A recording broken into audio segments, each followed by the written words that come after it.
चंद साहब, बहरहाल अभी तक तो हुकूमत कामयाब हो गई। 14 मई को आपने कहा था कि इंतखाबात नहीं होंगे। ख्वाजा आसिफ ने, राना सनाउल्लाह ने बारहा कहा कि कुछ भी कर लें 14 मई को तो इलेक्शन नहीं होंगे। तो अभी तक तो फिर हुकूमत 14 मई की हद तक तो कामयाब हो गई। देखें जी, ये कामयाबी और नाकामी की बात नहीं है। देखना यह है कि इस मुल्क को हमने आगे कैसे लेके चलना है और इस मुल्क में स्टेबिलिटी कैसे आएगी। और मेरे ख्याल में पाकिस्तान पीपल पार्टी तो बड़े वाज़ेह उसका मौक़िफ़ है कि हम चाहते हैं कि इदारों के दरमियान टकराव ना हो और मज़ाकरात की टेबल पे आप बैठे हैं तो ये मज़ाकरात कामयाब हों। हमारा तो यही मौक़िफ़ है।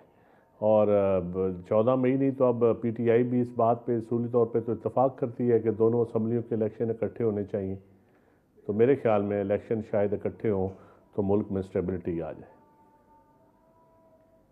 चंद साहब, रुकावट कहाँ पे आ हेलो। रही है जब 3 मुज़ाकरात के दौर हो चुके हैं और इस बात पर इत्तफाक कर चुकी है तहरीक इंसाफ, जो पहले इस बात पर मुत्तफिक नहीं थी कि एक तारीख पर इंतखाबात हों। आखिरी मुलाकात में, कल की मुलाकात में इस बात पर इत्तफाक हो गया है कि एक ही तारीख पर इंतखाबात करवा लिए जाएं।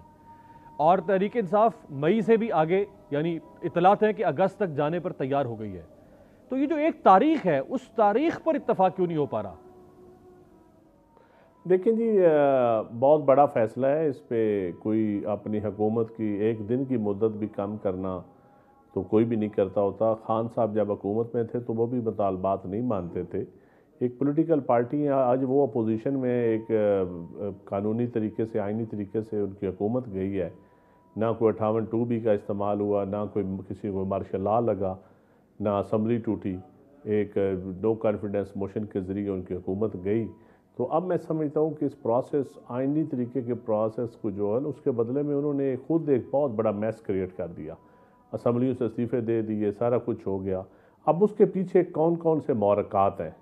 अब जब ज़्यादा महरक़ात अमीर भाई हो जाएं तो फिर बहुत सारे एहतियात करनी पड़ती है तमाम स्टेक होल्डर्स को कोई फ़ैसला करते हुए। तो मेरे ख्याल में अगले चंद दिनों में मज़ीद, क्योंकि कल ही अभी तीसरा दौर हुआ है, तो चौथे दौर में या पाँचवें दौर में सितंबर अक्टूबर में या जिस महीने में भी इत्तफाक हो जाएगा।